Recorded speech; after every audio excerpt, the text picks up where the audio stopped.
Hey guys, this is day 101 of startup. I just had an interesting discussion with a friend who is also very interested and very knowledgeable about AI, has a lot of experience in AI ML since many years. And we discussed how ChatGPT fools you with wrong answers. Without going too technical, I'm going to give you a thought experiment to begin the discussion. So imagine you are an expert on something. Now we humans are very good at judging the expertise of other people. So supposing you are expert in medical science and you're talking to someone who has very little knowledge about medical science. So you'll talk to him, you'll tell him some things which will be very new to him, and he will tell you things which will be very well known to you. And that's how you will know that you know much more than this person. Now, supposing you come across a person who knows everything that you know. So he knows all the vocabulary of the medical domain that you are aware of, and also the ones that you have almost forgotten. So maybe you remember like 10% of the vocabulary, and there's 90% of the vocabulary, 90% of the assertions of the domain that you do not remember. But if someone reminds you, you'll know, oh yeah, that's also true. And this person speaks all of that.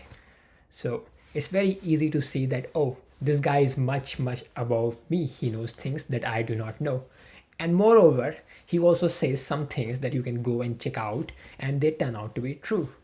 So now this is how the experts in real world they gain our trust. So how people give the certificate of expertise to people is this exactly. They give them tests which other people are not able to perform, they are able to perform, and that matches the literature, and that's how we treat them as experts. And then we do not always question them on whether they are right or wrong about what they're saying. We just agree, we just take it as it is, and we treat them as the correct source of information. But in real world, these experts are very careful about being honest and truthful. So when they do not know something, usually they will say that, oh, I do not know this thing particularly, I can guess about this thing and this is my guess, or I will find out about this and let you know. And usually, of course, the experts will be the right people to find about these things, because they will know which sources to search for. They will be able to understand that information to sieve through a vast sea of information and find out the right things. So yeah, we trust experts to do these things. Now imagine ChatGPT as a malicious expert. So it knows a lot of things, no doubt, but it also can.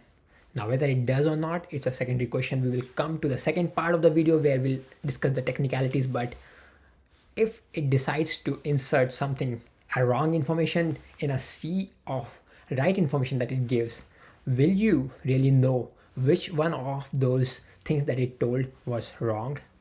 But ChatGPT is not malicious, by the way. It doesn't have a malicious intent. In fact, the creators of ChatGPT, OpenAI, really wants it to answer right questions in the right and give the right answers. But the problem really is that ChatGPT knows a lot of things, but it doesn't know which of them is right and which of them is wrong. And whenever it is saying something, doesn't know what part of it was right and what part of it was wrong. So far, so good. Now, knowing as a user that ChatGPT can be wrong at times and being careful about that thing can actually save you with a lot of embarrassment and hurt. And that is fine if you are really careful all the time while using ChatGPT, and always being critical and always checking its answers against the credible sources. But how many of us really do that? Like, isn't that the whole point of ChatGPT, that we do not have to do research of our own? We trust ChatGPT to mix and match information from various sources and give us the right answers without us going to do that research. And that is where I think it's very dangerous. So it is dangerous because of two reasons. First, when someone talks like a very intelligent being, we assume that it is an intelligent being even if it is not. So there is an illusion. We immediately get into that illusion when we are talking to ChatGPT that it is a very intelligent being. It's just like we suspend the reality while watching movies, just somewhat like that. And the second source of that danger is that human beings are by default lazy. We want to be told things without doing much research of our own. And combine these two together, this intelligent being is telling us something, and now we don't have to really go ourselves to do this research. It is saving us so much time. So we have this very strong tendency, a very strong motivation and habit to fall inside that illusion and just assume everything in that illusory world is true. And that is why I think Google search is much better than ChatGPT when you're doing your research. At least you do not fall into that illusion. Yes, it takes a little bit more time maybe to search for these answers, but you know where these answers are coming from. You know the source of these answers. You can find out more about the authority of that source in that domain, and you can really not be and you can really add your own reasoning on top of these sources instead of relying on the reasoning of ChatGPT, which is actually very, very, very, very flawed. By the way, I am not against ChatGPT. I myself use it a lot, and sometimes I also fall inside that illusion. That's fine. And for those who do not believe what I said was right, you can just search on the hallucination problem with LLMs. Now, of course, people are trying to solve it through a lot of patchwork, but there's a fundamental problem with the way LLM works, and I do not think it can be solved just with the patchworks.